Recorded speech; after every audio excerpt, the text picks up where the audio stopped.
Once you really start paying attention, you realize just how much is not made here. My colleagues very graciously gave me permission to check their tags. Here's what I found.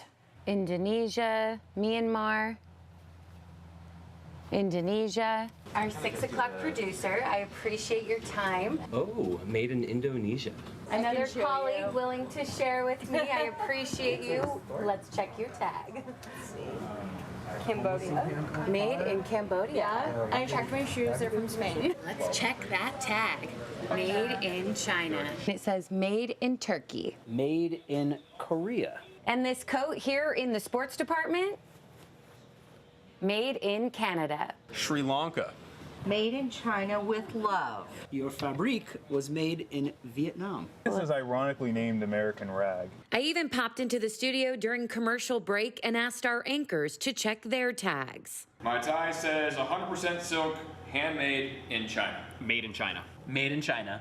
Yep. This bad boy. It's beautiful, though. Made in China, China, Bangladesh, even this one here, made in the Northern Mariana Islands. I checked this entire rack and not one thing was made in the U.S. Our CBS 8 anchor chairs, however, were made in America. And this is where we keep our wildfire gear. Right on the tag, it says this garment and all of its components are made in the USA. But if it's not, you could pay more for everyday items. China, the biggest clothing exporter, facing an extra 34% tariff.